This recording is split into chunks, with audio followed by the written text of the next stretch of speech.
Good afternoon, everyone, and welcome to Getting In, a College Coach Conversation. Please like, share, and subscribe wherever you get your podcasts. There's some great information we're going to be sharing today and that we share every week. And speaking of which, my fellow host may have mentioned this already, but I can't let this pass by without mentioning that we are embarking on our 10th year of delivering a weekly podcast for all of you. And as you can imagine, there's a ton of great content in our archives. So if you go to our blog and search for topics of interest there, you're going to find some of the more recent things that we've covered. And I encourage you to do a little bit of a dive if you're new to the show. And if you're not new, well, then just keep joining us every week, and appreciate you being here. Today's show, we're going to be covering regular decision results, both admissions and also those financial aid packages that will eventually start coming in. If you're thinking you might want to appeal that package and get more money, we're going to be covering how to think about that, how to go about doing that. But before we get to either of those things, I'm very excited to welcome a longtime friend of the podcast and of College Coach, Megan Stubbendeck, who is the CEO of ArborBridge, and a wonderful test prep organization that I personally used with my son. Hi, Megan, welcome. Hi, Beth. Thanks for having me. Absolutely. Always love having you join us on the show. So there's a lot that's going on with standardized testing. I feel like there is never a moment when there isn't a lot going on with standardized testing, which I guess is good for you. It's good for business. But the big one right now is the move from paper-based tests, SAT, that is, to a digital SAT. And I wanted to spend some time today talking about that and helping families understand that. So tell us a little bit more about what it is and how it's different from the paper SAT that many of us took and many students took up until very recently. Yeah, absolutely. This is the biggest story that's been happening now for about a year, and it is now coming to the United States for the very first time. This spring will be the first time that the SAT will be digital for all US-based testers. And the big difference is, if kind of taking a 10,000-foot view, the sort of overarching is that the content isn't changing all of that much. So the same skills you needed before, you need on this new test. What's really changing is the experience for students, what it will feel like on test day, how long you'll be taking the test, and so on. So I'd say that there's really four big changes that it's boiling down to. The first is digital. It is moving from, like you said, a paper-based Scantron, number two pencils, bringing those pencil sharpeners, all of that is no longer something you need to worry about. Instead, you'll be taking it on a laptop, one that you bring yourself. It could be a device, an iPad, for example, Chromebook. All of those are the types of devices you'll be taking it. And the computer screen will have the questions. It'll have your bubble sheet. You enter your answers inside there, and that's the one big difference. Second big difference is going to be the length of the test. Instead of being 3+ hours, it is now 2 hours. And saving 1 hour on a 3-hour test is a game changer for a lot of students. Yes. Even I love taking these tests. Even I prefer a shorter test. So I can imagine most listeners out there would also agree. The third big difference is that it's adaptive. The test will change depending on how you are answering and how you are performing as you take it. And then the fourth big change is that the reading verbal section, so the reading and writing, is combined and is now streamlined. Instead of having long passages that you read and answer lots of questions about, it's just short snippets, sometimes 2 or 3 sentences long, and you answer one question, and then you move to another short snippet. So it's those big 4 changes. It's digital, it's shorter, it's adaptive, and the reading has been streamlined. Okay, well, those are big, huge changes, actually. And I have personal thoughts about some of them, but why don't we talk a little bit about adaptive testing? Because that's going to be a fairly new concept. And I think probably, in my mind anyway, one of the most important or significant changes of the 4 that you outlined.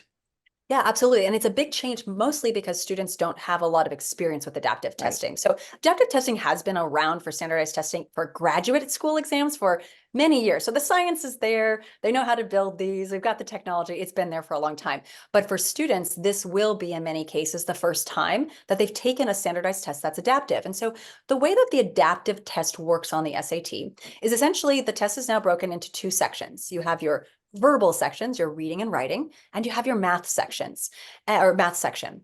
And in each of those sections, you have two separated modules, two separate question sets. So you start the test, it starts with that reading, writing, verbal section. You first do one module, and that module is a mix of questions from super easy to just the hardest brain teasers possible, all in one section. And what the test does, the program inside, analyzes after you finish that first module, it will say, okay, this student did really, really well on this section. We're going to move them to a higher module for their second module. If a student didn't perform as well, they'll go into a lower module for their second module. So essentially what it's doing is it just splits you into two different tracks, a high or a lower difficulty module for your second part of the verbal section. Same thing happens in math. Two modules. The first one is a mixture of difficulty level, and then it'll split you into two different tracks. And what this is just doing is essentially allowing the test to be shorter. They're basically removing from your question booklet, your online test booklet, the questions they don't need to see you perform on. If you've nailed every easy math question, they know they don't need to send you 20 more to sit through. So they can actually just remove them and send you to a higher module. That's essentially how it's working. And how does that impact the scoring? Because when I think about that, I figure if you've gone already from the one module to the lower module, it probably has put a ceiling on how high you can score. Is that an accurate assessment of that? Yeah, it is an accurate assessment, and it's also nuanced on top of that. As we all Okay. know in college Of admissions, course. the answer is always it depends. Yes. But there is a bit of a ceiling. So if you are pushed to the lower module, your ceiling, let's use math for an example. Your ceiling score will probably be a 500 in math. Mm. And there'll also be a floor. If you hit the higher module, your floor, you can't score lower than a 440. Hmm. But a couple things to think about there is, first of all, they overlap. So the high module and the low module, there's a gray area in between. You could go to the high module and still score lower at the end than someone who went to the lower module. So there's a lot of Interesting. so Okay. there's some variability in there, and that's because they know some students might not do their very best on their first module, and they've built that into the system. The second thing of nuance to think about is if we go back to the old paper tests, and you think about if you did the first half of the math section, all of those questions count.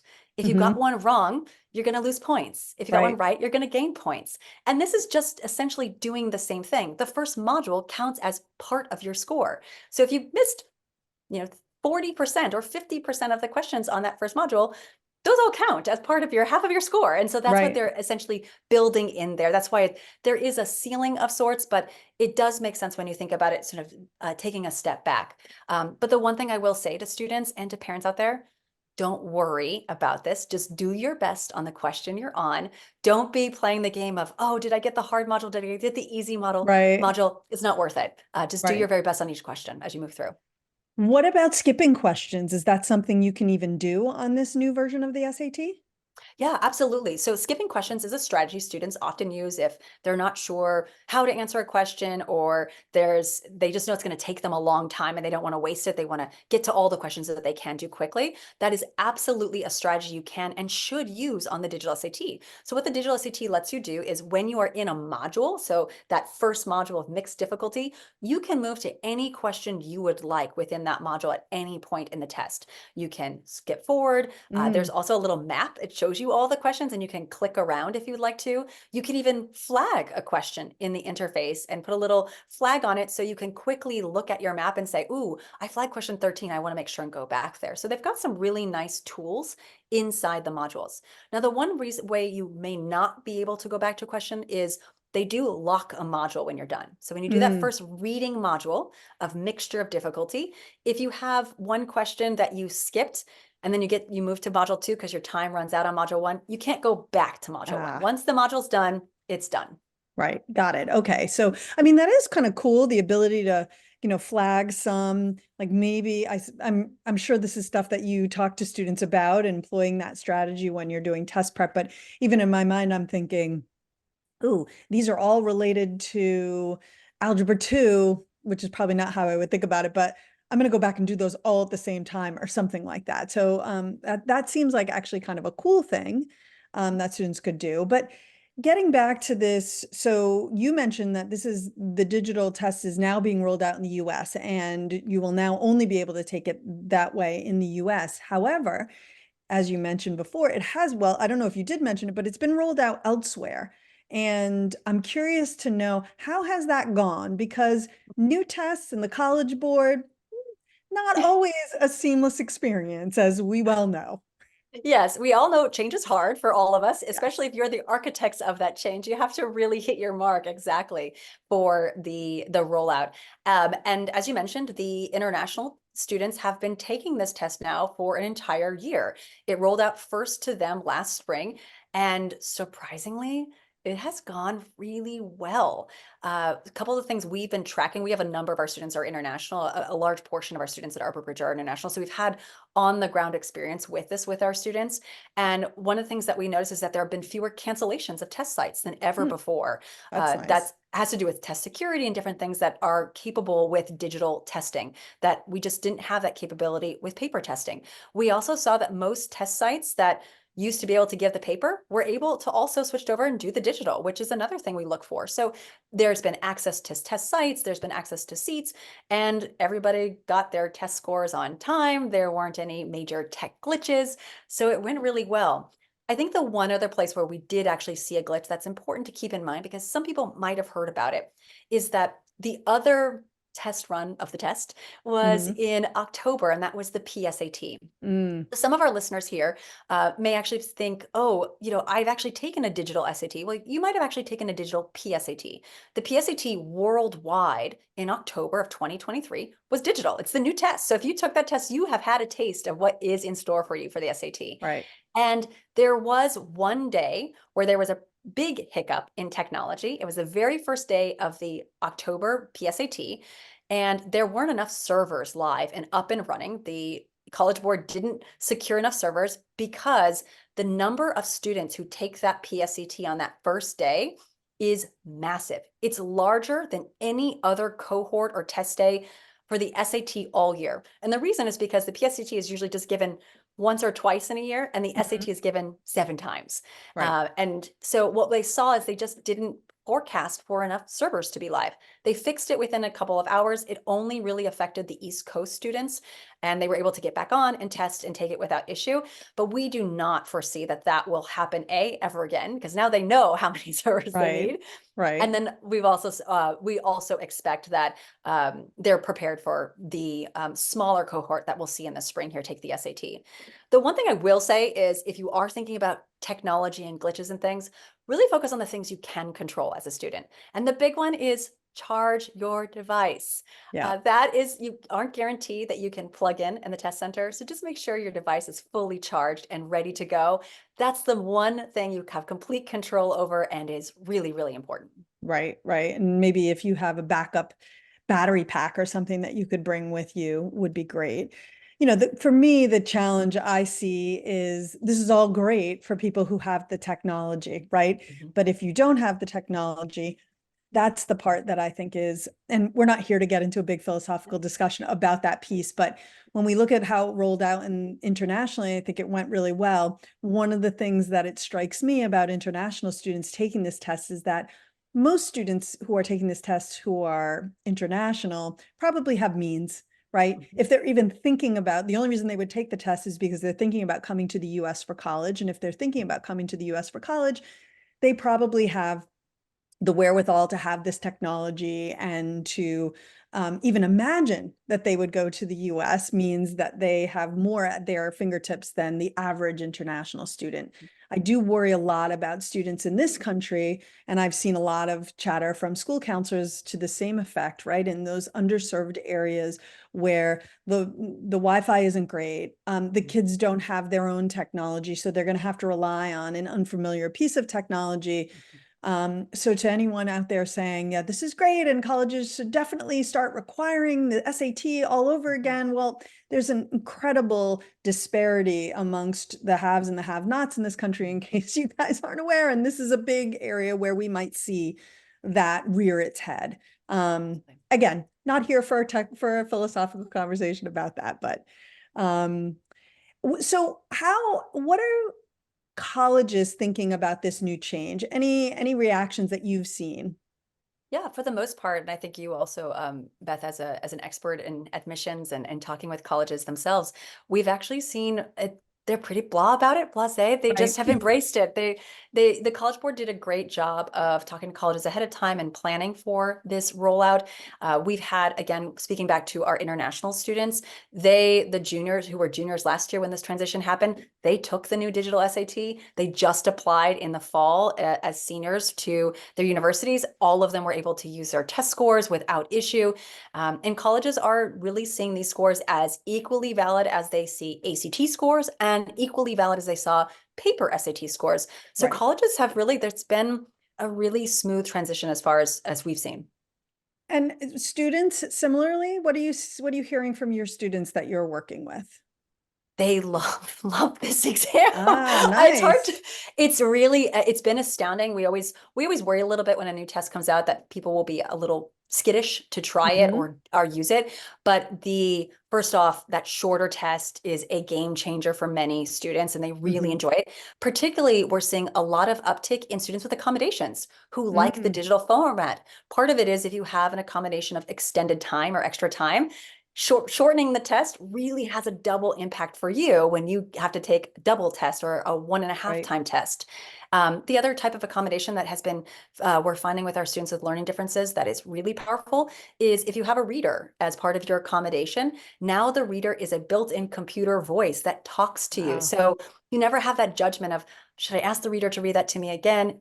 There's no one judging you. It's just a Oh, computer. that's And interesting. it's a really consistent voice and experience every single time you take that test. So we are seeing lots of students moving to the digital SAT that has been really surprising to us. Interesting. And can they even choose at this point to do digital versus paper? How long is the paper still going to be around? Paper's dead. It's That's gone. what I December thought. was the end. Yes. Okay, We're talking here more about students who are weighing between taking the paper ACT versus the got it. digital SAT. We've got those. And then we had a few students who straddled, who took the paper SAT last fall and have decided to switch to digital SAT because they really like it. Interesting. And so speaking of the ACT, because that is still on paper, so that is a choice you might make. What are you hearing from them about changes that they have coming up, if They're any?